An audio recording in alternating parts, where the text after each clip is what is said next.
Hello everyone, आज मी तुम्हाला दाखवणार आहे अस्सल सावजी स्टाईल वांग्याची भाजी.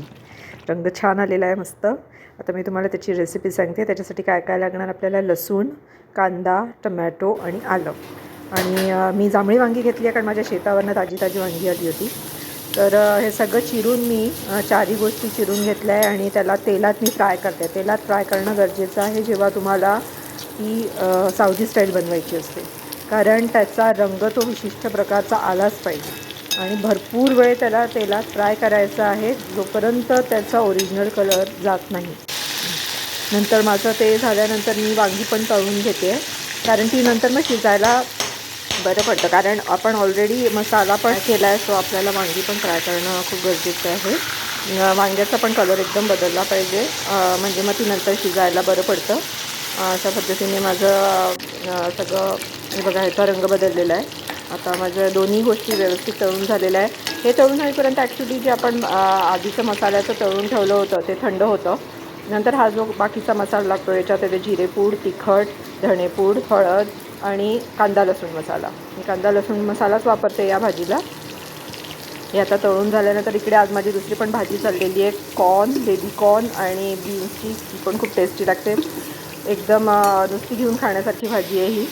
ही बघा माझी वांगी तळून झालेली आहेत आणि इकडे हा पण थंड झाला आहे मसाला. आता मी तो मिक्सरमधनं काढून घेते आणि आता मिक्सर अशी पेस्ट करायची त्याची. खूप अगदी पाणी न टाकता पेस्ट करायची, पण बिलकुल पाण्याचा अंश नको. नंतर मग मी त्याच उरलेल्या तेलामध्येच मी मोहरी टाकली आहे. नंतर मोहरी तडतडे चांगली तडतडल्यावर मग त्याच्यात आपल्याला टाकायचं आहे हिंग.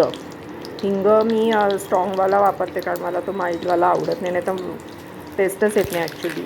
बघा, ही मोहरी पण व्यवस्थित झालेली आहे, हिंगाचा पण स्वाद आलेला आहे. आता त्याच्यात मी पूर्ण मसाला आणि तेजपान टाकून त्याला फ्राय करते आहे. त्याला पण व्यवस्थित फ्राय होऊ द्या आणि त्याच्यात हे बाकीचे सगळे मसाले टाका, कारण त्याच्यामुळे ना ते मसाले पण व्यवस्थित फ्राय होतात आणि तो जो एक काळपट रंग यायला पाहिजे सावजीचा, तो त्याच्यामुळे येतो. त्यामुळे मग त्याच्यात ही वांगी टाकून द्यायची, कारण वांग्यांना पण तो पूर्ण मसाला व्यवस्थित लागला पाहिजे. त्यामुळे वांगी आणि तो मसाला खूप वेळ परतायचा ॲक्च्युली. आणि एक अजून सांगते की याच्यातनं थोडं टमॅटोचा जास्ती पाहिजे अंश. आणि हे मी गरम पाणी करून टाकलेलं आहे, कारण कधीही थंड पाणी टाकायचं नाही, नाही तर पूर्ण भाजीची चव चालली जाते. आणि गरम पाणी टाकलं ना की असा तो एक तेलाचा तवंग पण दिसतो. त्यामुळे मसाला व्यवस्थित भाजलेला असला ना की असा तवंग येतो आणि त्याच्यासाठी तुमचं पाणी पण गरम पाहिजे. नंतर मग चवीनुसार तुम्ही मीठ घाला, तुम्हाला कसं काय पाहिजे. इवन तिखटसुद्धा तुम्हाला जसं पाहिजे तुम्ही तसं घालू शकता. मी पण खूप नाही केलेली आहे तिखट यावेळेस.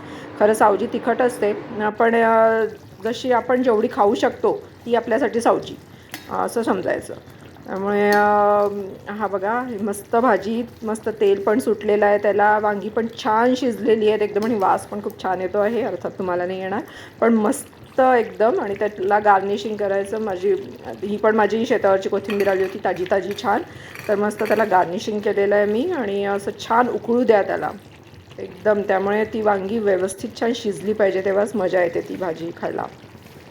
सो माझी भाजी रेडी आहे आणि त्याच्यासोबत मी घेतली आहे भाकर, बुंदी रायता, माझी मस्त भाजी, कांदा आणि घरच्या कैरीचं लोणचं. मस्त.